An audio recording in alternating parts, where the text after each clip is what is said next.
look at this parrot. It feels like you were hallucinating all last night. The lenses convert the reactor drive's light into storable energy. I can give you a ride to the training ground. During inspections, stay always away check the from my lenses sick closest jack. to you, just in case of anything.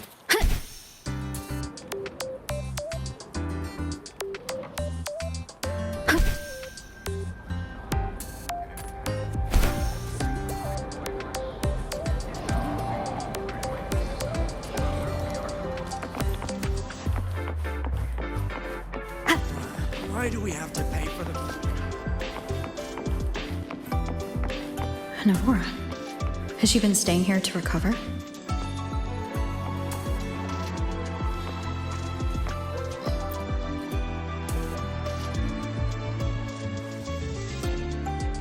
How are you recovering from your injuries, Navora? Oh, it's you, Rover. Yes. I'm feeling much better. Dr. Herzen took very good care of me. I just did what he said and rested for a few days here, and I barely feel any pain now. Are you here to visit him? Yes, we have something to discuss. Is he here? He's in the counseling room next door.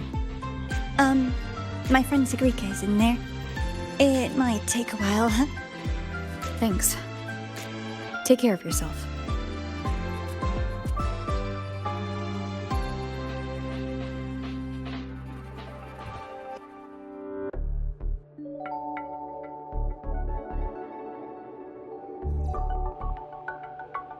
How to put this? I think you can have more faith in yourself, Sigrika.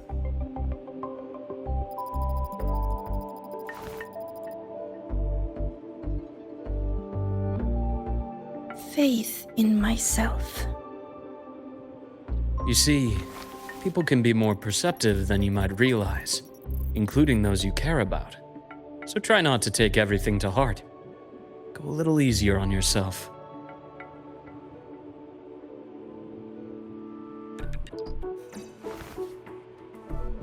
Good or bad, true or false, these things have a way of coming to light. And as your friend Denia said, sometimes a little distraction is good for your health. Yeah. I'll give it a try. Thank you, Dr. Herzen. You're welcome. Again, don't push yourself too hard. I take it you're the type who'd suddenly bolt up in bed at night, wide awake, worrying about an exam? And that'd probably go on for a whole week. Huh? Is it really that obvious? Only my conjecture. Would you like some candy? Sweets help keep a smile.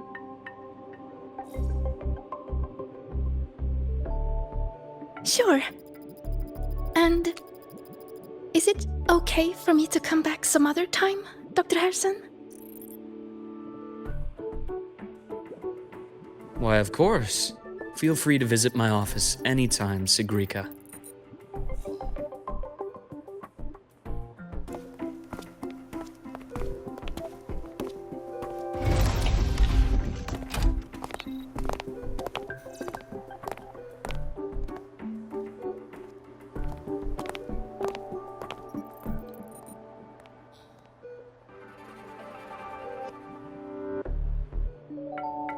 So, about that exostrider plan you mentioned, let's get into it. All in good time. Let's start with something lighter first.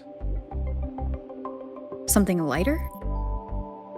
Any topic at all, but let's slow the tempo a little. You're too eager. Your emotions are clouding your judgment. You must feel it too.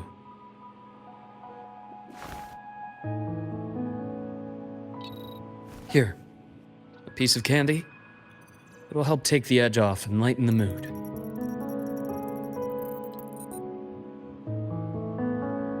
No thanks. I understand your anxiety over Imith's situation. You've always held her dear, but it's taken more out of you than you realize.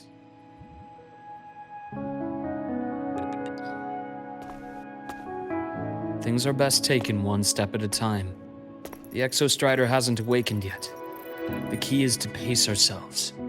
Slow and steady, right?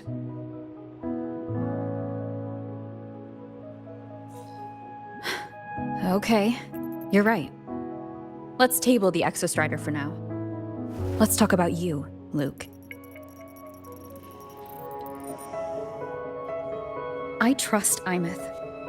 What we experienced together proved she was telling me the truth. And there's a connection there I can't ignore.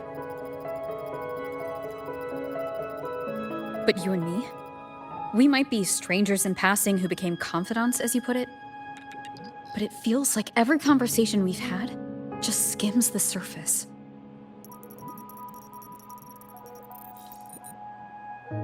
I prefer to know who I'm working with before jumping into something as big as opening the Strider Gate. It'll affect the entire Lahairoi region. Point taken. It seems a proper introduction is long overdue. Please, ask me anything. I'll answer as candidly as I can. Are you a consultant from the Black Shores? That I am not. Work that leaves documented trails doesn't suit my style. But I am acquainted with quite a few bloom bearers. Imeth said she didn't know you well, but that I could trust you. You also know about the bond between me and her. How? Imeth is a sharp girl. Even though you never introduced me to her, she could read between the lines of your actions.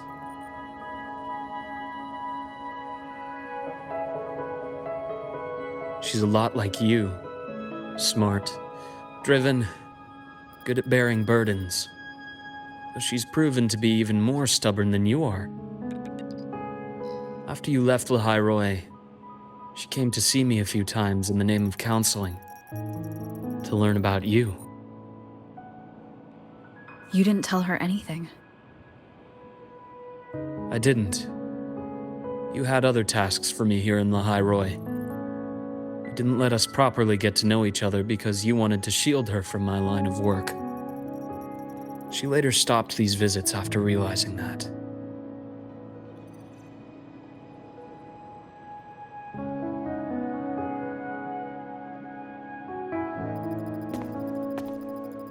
Still, I really hoped she would have opened up to me more. You both tend to keep things to yourselves, and that's never good for anyone.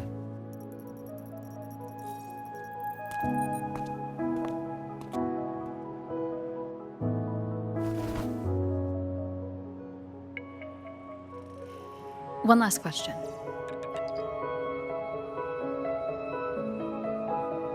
What did you mean I had other tasks for you? That is a key topic, but not suitable for discussion here. The Space Trek Collective is backed by a number of different nations and powers. Their internal politics are of no concern to us. There are many watching eyes among the support staff. The infirmary is, after all, a public space. Why don't we take this somewhere more private? To where? I have a place in mind. Just come with me, Golden Girl.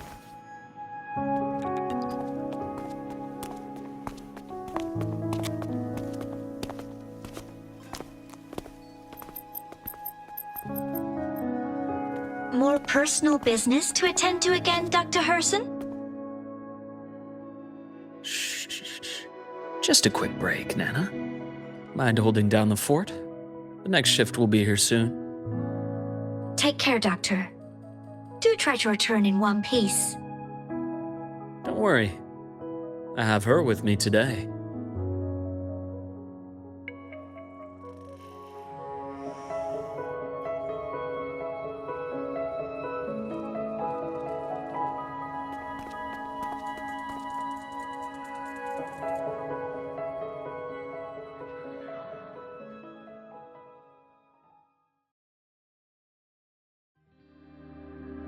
Sundermere? Yes, I keep a small workspace of my own here.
Leave them to me. Let's not waste any more time.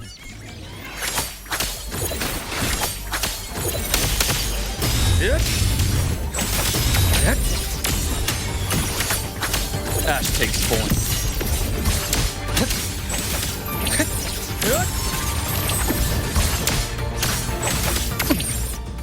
My past cuts deep. Return to silence!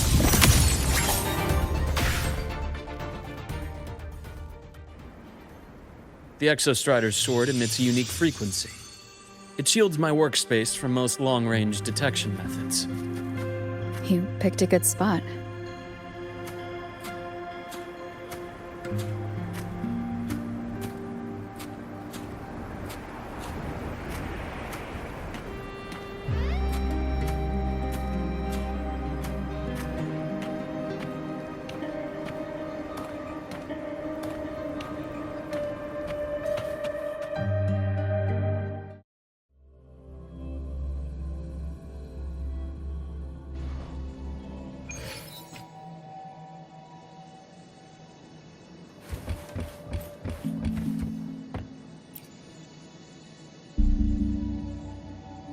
Quite a stash.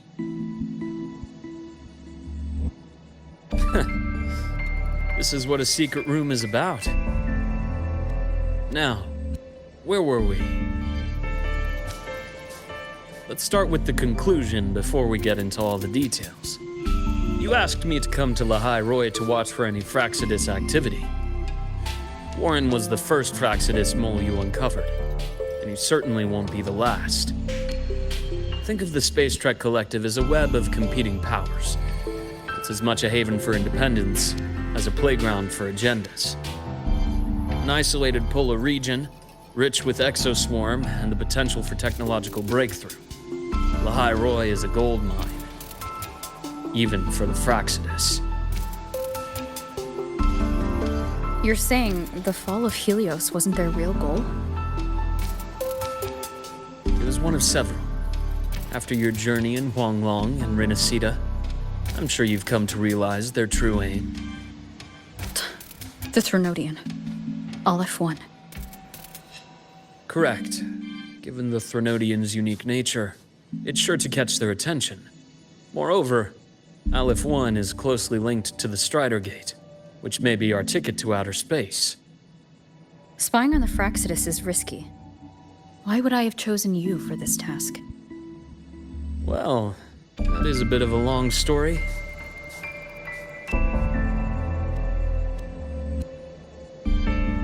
You've always preferred to see things for yourself. Please, follow me to that table.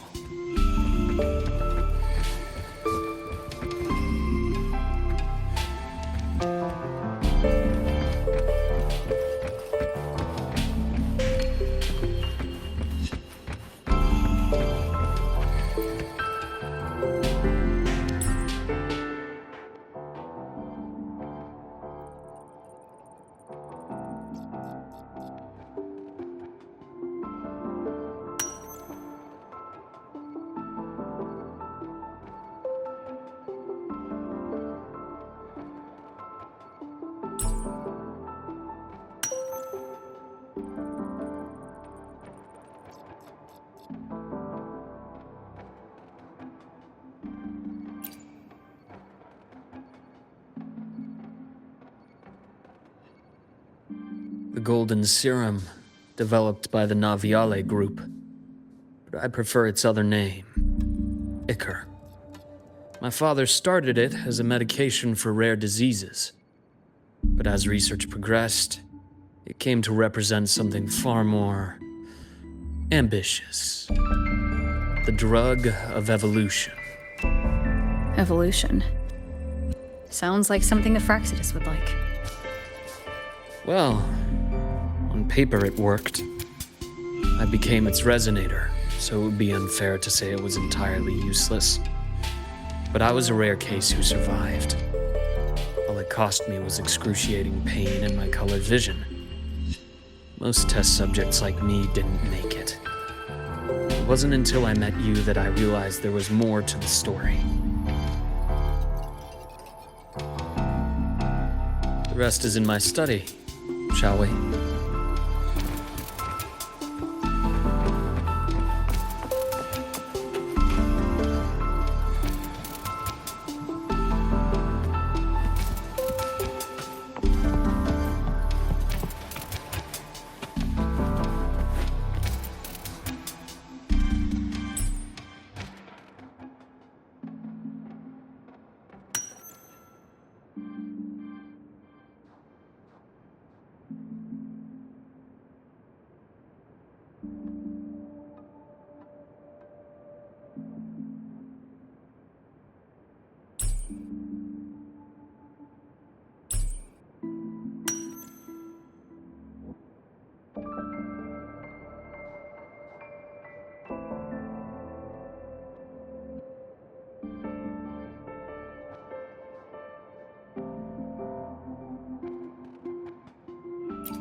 My brother Ryan drew this picture.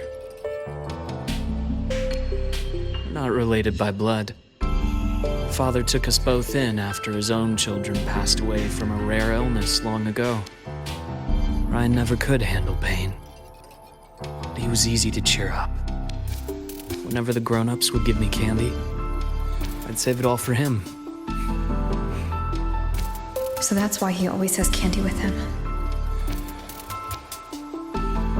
For a while, I tried to be the perfect son Father wanted. It never worked, so eventually I stopped trying. It only got worse from there. What Father tried to do to Ryan was unforgivable. And then came that accident. I thought what my father did was a rather mundane story. A cliché. Someone trying to atone for past guilt, only to cause greater harm. Until your hints made me suspect it was someone's staged finale. So I had my father's grave exhumed. It was empty.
The entire Lola logistics carrier was already blown to smithereens by the time I recovered this page. I managed a quick glimpse before the fire consumed most of the page.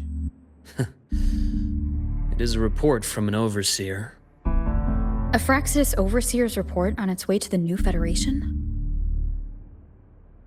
Yes. Tucked away in a Lola logistics delivery box.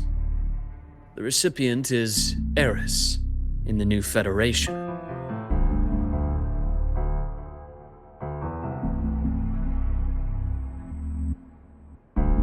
Those 3 items you just showed me. Did the Fraxidus get into Naviale's work after learning about the Icar's potential for evolution? They didn't just get into our work. They went a step further. Replacement. Have you ever met the Fraxidus' Grand Architect? The thousand-faced survivor. We met near the Styx Lake, deep within the Dark Tide. Wait. Does this mean your father was...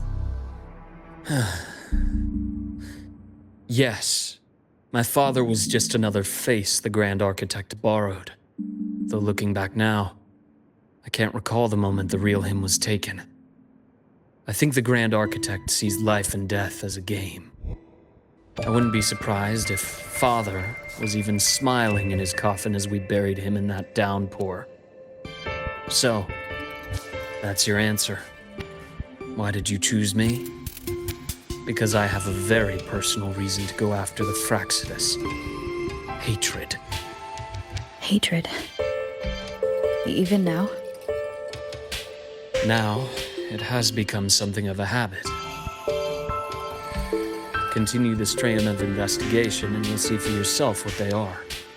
But before you do, there's something I should share. My friends in the Black Shores told me you've already had a few run-ins with certain overseers. Is that right? 3. Cristoforo, Frolova, and Scar.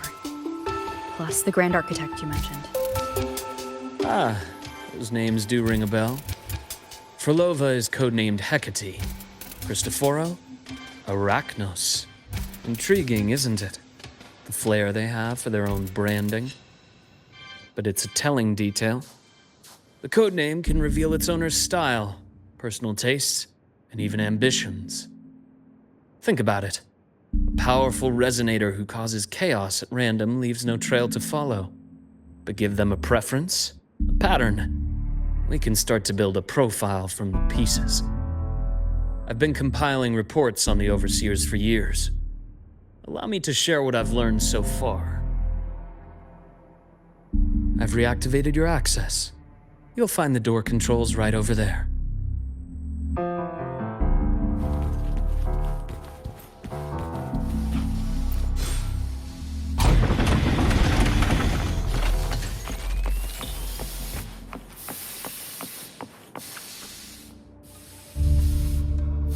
The Fraxidus is loosely organized.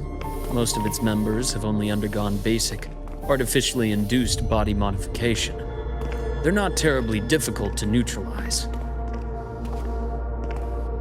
But if you encounter artificers with more creative modifications, you're likely looking at the handiwork of Hydra.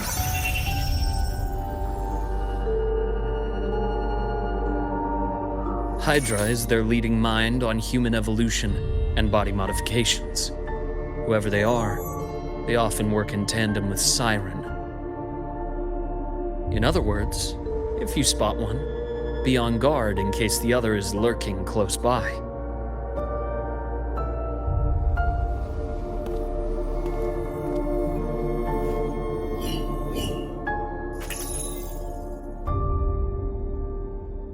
Zashiki Warashi won't require much of your attention. This overseer primarily operates in Ashinohara, a region that's been largely destroyed by the Lament.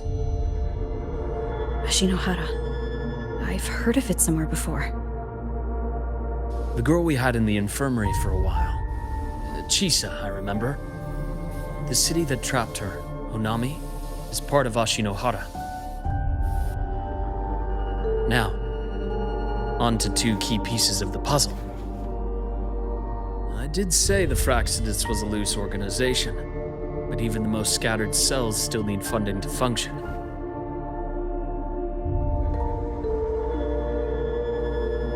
Remember that report from earlier? It's only a matter of time before you go to the new Federation.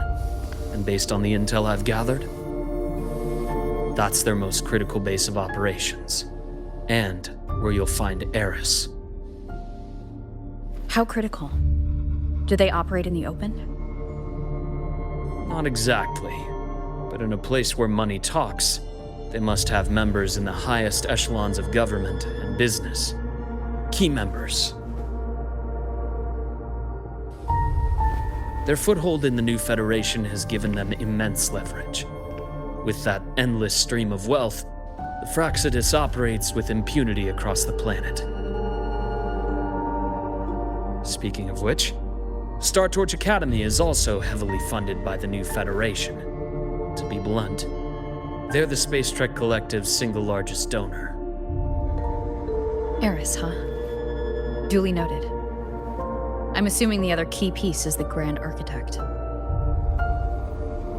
The Fraxidus Grand Architect. Their true name is unknown. They only appear through borrowed identities. Real people, legendary beings, and even the phantoms of the dead from others' memories. I did brush shoulders with them once. It was a shame. I had no idea at the time, and missed my shot. This pen was the only thing I brought back from that great fire. I have yet to decipher the lettering, but it shows one thing for sure. The Grand Architect has been around for a very, very long time. It's a pity you called me to the High Roy. Otherwise, I would have continued following that trail. But you always have good reason, right? You uncovered all this by yourself? More or less. I did have some help along the way. To get your hands on one of the Grand Architect's personal items, you did more than just follow a trail. You infiltrated them. Playing along with them isn't that difficult once you get the hang of it. Like I said, they are a loose organization. Knowing the Fraxidus, stealing all that intel on the Overseers is risky, no matter how loose they are. Each infiltration will only be more dangerous than the last. Luuk, how can a doctor who doesn't value his own life save anyone else's? You know, this is the second time you've said those words to me.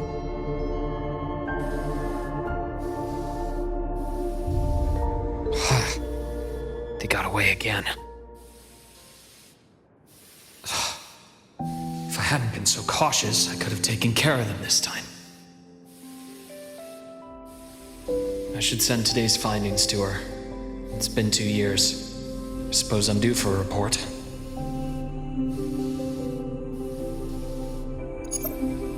Good. You got the intel. Would have been a shame if I got myself killed for nothing. You want me to go to the High Roy? Why? There's evidence of their activity in the High Roy. I need you to keep an eye on things. And frankly, you need a break. Now is not the right time. You've already drawn enough attention. Do we really have to wait for you to get killed to decide it's the right time? How can a doctor save anyone else's life if he doesn't value his own? Keep pushing like this, and you'll be no different from them.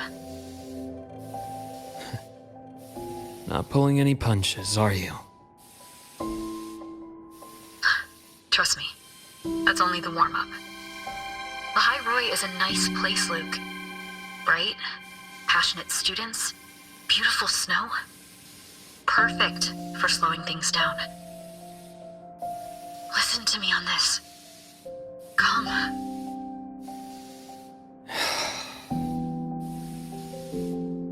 Very well.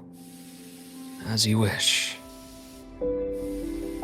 So I've led a leisurely life in the High Roy ever since. No need to worry.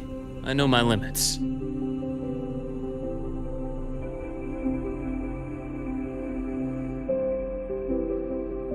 Let's set aside the Fraxidus for now. We should discuss the Exostrider plan. But first, tell me what happened to you and Imeth in the Frostlands.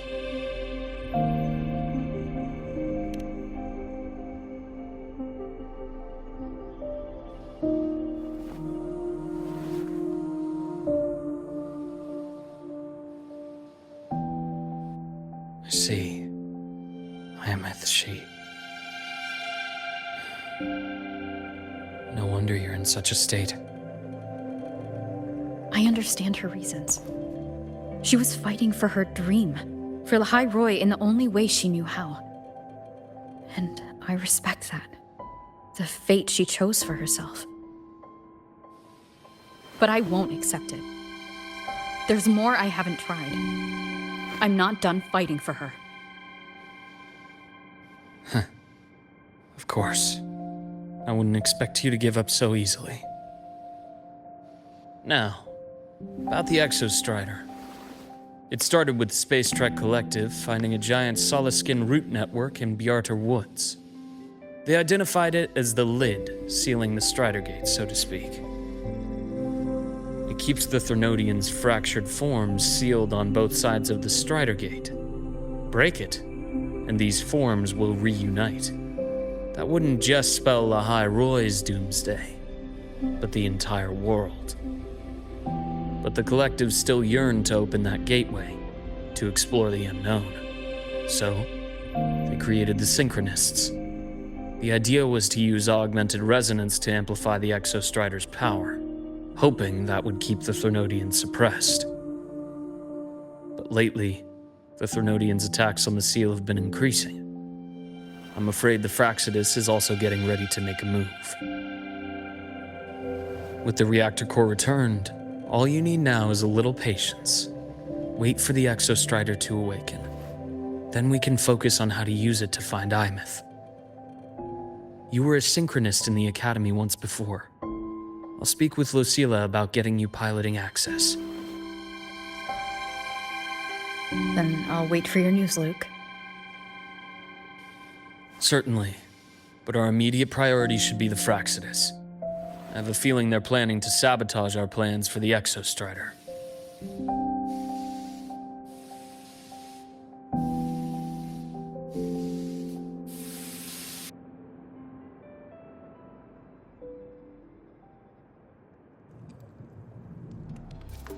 Rover said she'd like to check on the Exostrider in the Frostlands before she left. Well, it could be a way to take her mind off things. Now then. Dr. Herson, is something the matter? Must you always assume the worst, Lucilla? Can't I just call to chat? I find that highly unlikely, Doctor. Let's skip the preamble. What is it? Rover. So this is about Imeth. She was so tight-lipped with me about what happened in the Frostlands. Yet, she spoke to you. Sitting on our hands won't fix anything. And she was willing to open up. If a friend runs into trouble, I'll naturally step in to listen. Besides, what I have to share today benefits the Academy. It could help us get ahead of a few potential issues. Very well. Let's hear it then. Meet me at the Institute, the usual spot.